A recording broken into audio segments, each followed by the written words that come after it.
What is up, guys? Welcome to the AEW Forbidden Door predictions. So, I've already done the predictions for WWE Night of Champions. So, if you want to check that out, the link is in the description. Let's get into it. So, we're going to start off with the buy-in. We got two matches for the buy-in, and it's both women's matches. I'm assuming that we're probably gonna get a couple more in time, probably during or after Collision. But we're gonna talk about these two first. We got the TBS title survival of the fittest qualifying match, and we got Micah from Stardom going one-on-one with Sky Blue. Sky Blue, who has failed to proceed in the Owen Hart tournament, so I think like she could benefit from winning this one. So there is Triangle of Madness representation in the TBS title match on Wednesday next week. But also we know that Starlight Kid is probably gonna lose. So I feel like Micah winning this could be cool.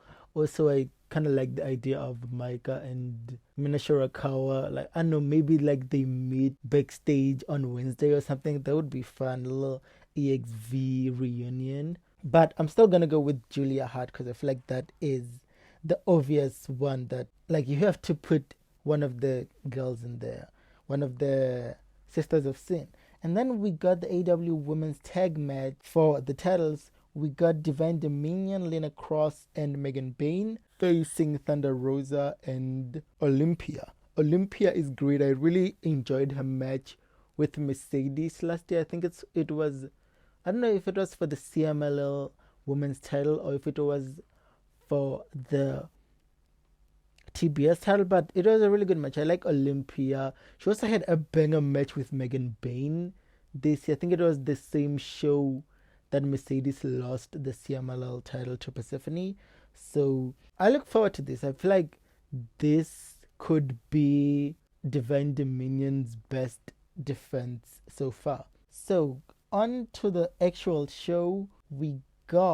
Let's start off. I think I'm gonna save the finals for last. So we're gonna start off with this three-way tag team match, and we got the Young Bucks, Matt and Nick Jackson, going up against El Sky Team, Mascara Dorada and Mystico, and Unbound Company, Shingo Takagi, and Titan.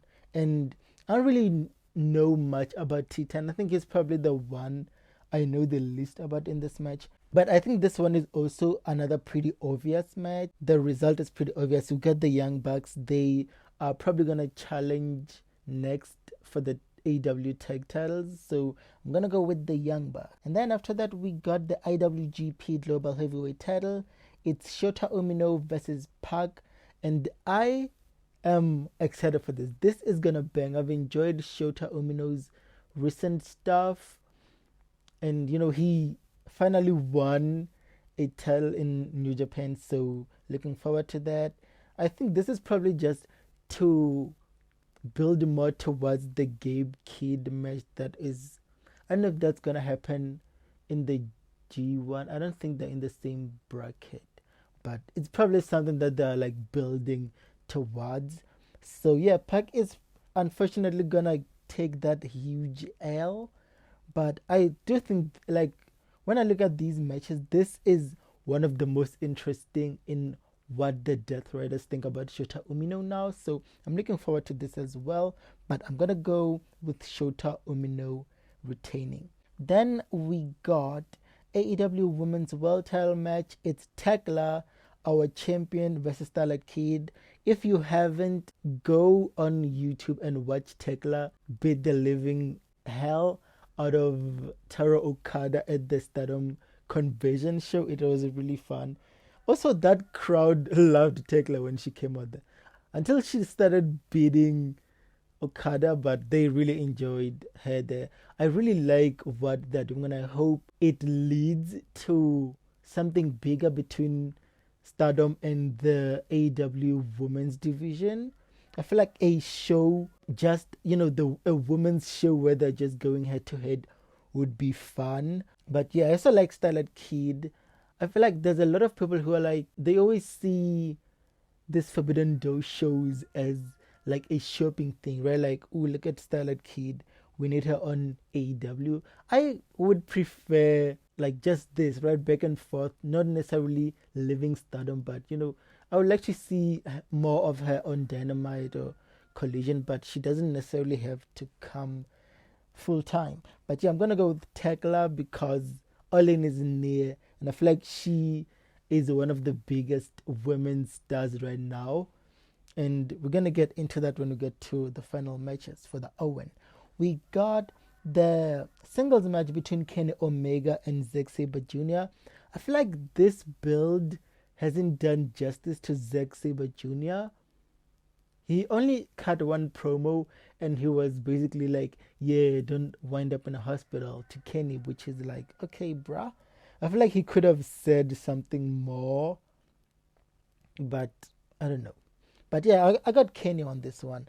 I'm assuming what we're all thinking is that Kenny goes to Redemption to wrestle MJF, and whatever happens there happens, but he needs this win to build himself up. And then we got the AEW Continental title. It's Jon Moxley versus Bandito.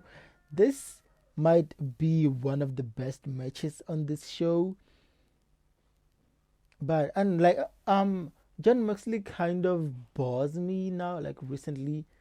But put Bandito in there and you got me watching.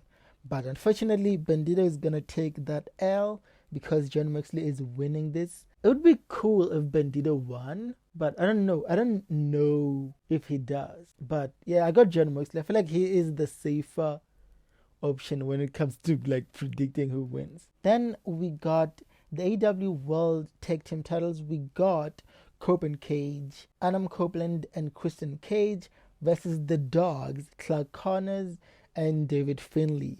I wonder if we see the return of the other member of the Dogs, Gabe Kidd, returning to, I don't know, like try to interfere or something.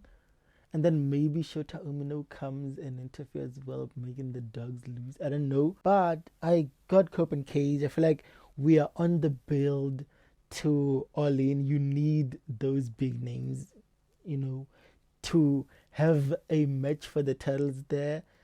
And, as we're all kind of assuming that it's probably going to be a Triple Threat TLC match. I don't know what they are going to call it because they probably won't want to call it that. But it's going to be fun. I see FTR, Young Bucks, Corbin Cage in the future at All In. And then we got the Steel Cage match with Team DCMJF versus Team Briscoe. And I think this is one of the most interesting thing, right?